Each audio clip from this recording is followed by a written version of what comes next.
Assalamualaikum, jumpa lagi di Bina SMK. Kali ini kita akan membicarakan tentang bagaimana AI dimanfaatkan untuk pembelajaran berbasis proyek. Selamat menyaksikan. Saat ini kita berada di tatanan dunia baru. Jadi saat yang tepat untuk melakukan revolusi belajar di SMK berbasis artificial intelligence. Pembelajaran di SMK sudah saatnya melakukan revolusi secara masif dengan meniadakan ceramah konvensional yang menjemukan atau tanya jawab yang membuat siswa tertekan atau juga penugasan yang bisa menghabiskan waktu sementara hasilnya tidak terlalu banyak. Menjadi pembelajaran yang berbasis proyek masif ya dan kolaboratif untuk seluruh mata pelajaran, baik mata pelajaran maupun P5 atau proyek penguatan profil pelajar Pancasila. Pembelajaran berbasis proyek sudah ada di K13, tetapi harus ditingkatkan menjadi kolaborasi berbasis proyek antar mata pelajaran. Mengapa di SMK harus dalam model pembelajaran berbasis proyek serta masif dan kolaboratif? Nah, berikut adalah beberapa alasan yang mendasari. Pertama, lulusan SMK akan memulai karir dengan berwirausaha atau bekerja, walaupun sebagian melanjutkan pendidikan. Dan itu merupakan menjadi pilihan terakhir.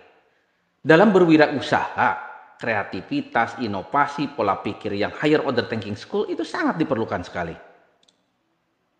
Kedua, pola pembelajaran berbasis proyek sebenarnya merupakan pola pembelajaran yang sudah ada di K13, bahkan di KTSP. Namun masih sedikit guru yang menerapkannya secara masif dan kolaboratif. Ketiga, pembelajaran berbasis proyek sangat kental dengan ciri-ciri pembelajaran abad 21, yaitu kolaboratif, berpikir kritis, komunikatif, dan kreatif.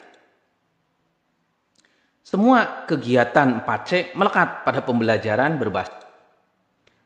Dalam hal pengaturan pembelajaran berbasis proyek kolaboratif yang masif sebenarnya sudah diatur dalam PP nomor 19 tahun 2005 yang telah diperbaharui dengan PP nomor 57 tahun 2021 dan Impres nomor 9 tahun 2016. Serta itu diperbaharui dengan Perpres nomor 68 tahun 2022 tentang revitalisasi pendidikan vokasi. Kurikulum Merdeka yang mengajarkan karakter melalui P5, Proyek Penguatan Profil Pelajar Pancasila. Pembelajaran karakter atau soft skill saat ini sudah melalui P5 atau Proyek Penguatan Profil Pelajar Pancasila. Apalagi belajar mata pelajaran yang syarat dengan kompetensi atau hard skill, tentu harus dengan proyek. Proyek mata pelajaran diawali dengan membagi total jam mata pelajaran SMK menjadi beberapa proyek, sehingga 432 jam pelajaran per tahun menjadi 216 jam pelajaran per semester, dan itu dibagi menjadi beberapa proyek kejuruan.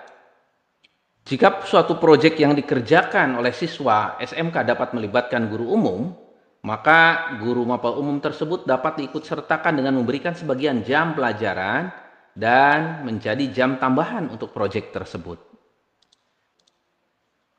Mata pelajaran umum yang tidak dapat mengikuti proyek dalam mapel kejuruan karena kurang relevan, maka antar mata pelajaran umum dapat membuat proyek tersendiri.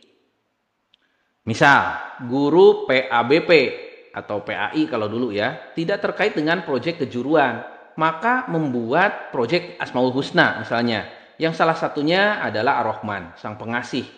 Dalam proyek tersebut, siswa merencanakan menyusun bagian-bagian seperti pemahaman linguistik, ayat-ayat Al-Quran dan hadis tentang Ar-Rahman, keutamaan Ar-Rahman, bagaimana meniru sifat Ar-Rahman, dampak pada tubuh ketika menerapkan sifat Ar-Rahman, apa saja yang bisa diaplikasikan dengan Ar-Rahman. Terus terakhir, skala prioritas kepada siapa untuk berbagi atau Ar-Rahman tersebut dan lain sebagainya. Produk akhir dari suatu proyek ini adalah dalam bentuk video yang diunggah di YouTube, Instagram, TikTok, dan lain sebagainya sesuai dengan kesepakatan antara siswa dengan guru. Guru PIPAS dan guru bahasa Indonesia atau bahasa Inggris atau bahasa daerah ini bisa bergabung pada proyek tersebut dan ambil bagian. Bagaimana hormon oksitosin misalnya bisa menimbulkan kebahagiaan. Jadi semuanya teramu di dalam proyek tersebut. Namun demikian, pembelajaran berbasis proyek ini akan sulit dilaksanakan jika menggunakan jadwal konvensional. Namun yang paling memungkinkan adalah menggunakan jadwal blok. Jam mengajar guru sesuai struktur kurikulum dibagi menjadi beberapa proyek, digabungkan dengan guru lain. Jumlah jam keseluruhan menjadi jam proyek.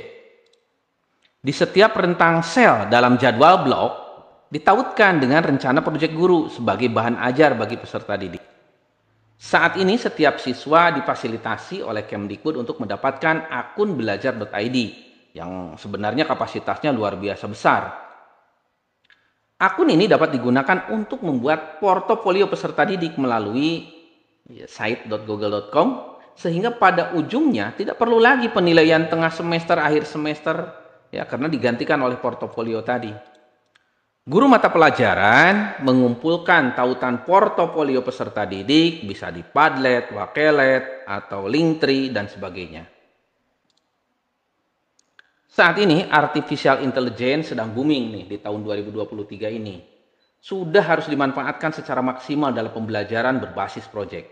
Berikut beberapa aplikasi yang biasa digunakan. Pertama, untuk membuat judul proyek seringkali membutuhkan inspirasi dan waktu yang banyak. Untuk itu dengan menggunakan bantuan titlegenerator.com, maka pekerjaan akan lebih hemat waktu. Manajemen proyek seperti dalam kehidupan nyata perlu dikelola dengan baik. Agar guru tidak kesulitan, ini dapat dibantu dengan aplikasi online, Asana, Trello, Jira, Write, dan sebagainya. ChatGPT, ChatSonic, Perplexity, dan lainnya itu dapat digunakan untuk memperoleh berbagai pengetahuan dan kebutuhan akan konsep, SOP, asesmen, dan lainnya tentang proyek. Begitu juga dengan pekerjaan di luar keahlian seperti guru BK. Guru dari latar belakang mata pelajaran biasanya kesulitan jika membuat instrumen yang biasa dilakukan oleh guru BK seperti asesmen diagnostik, baik kognitif maupun non-kognitif. Yang berupa instrumen untuk mengukur kesejahteraan psikologi sosial emosional siswa, aktivitas siswa selama belajar di rumah, kondisi keluarga dan sosial, gaya belajar, karakter, dan minat. Ini bisa dibantu dengan ChatGPT. Di akhir proyek, peserta didik membuat dokumentasi digital. Aplikasi AI yang biasa digunakan untuk editing video ini bisa menggunakan CapCut, Capwing, dan lain sebagainya. Atau bagaimana mengedit gambar yang cepat dan lengkap itu bisa menggunakan Photor, Remove BG, dan juga banyak yang lainnya.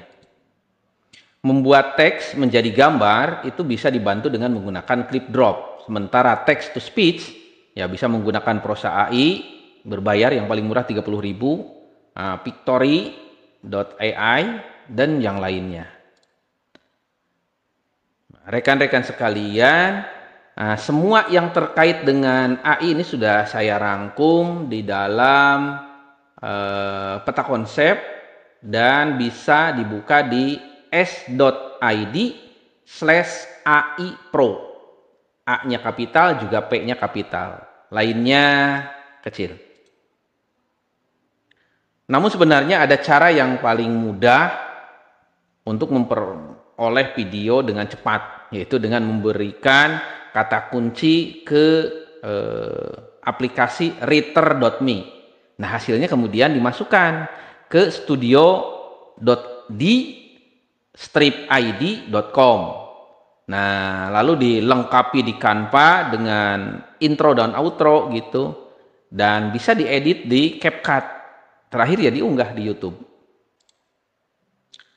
Proyek-proyek peserta didik ini harus di branding dan hasil proyeknya oleh siswa agar benar-benar terlihat profesional.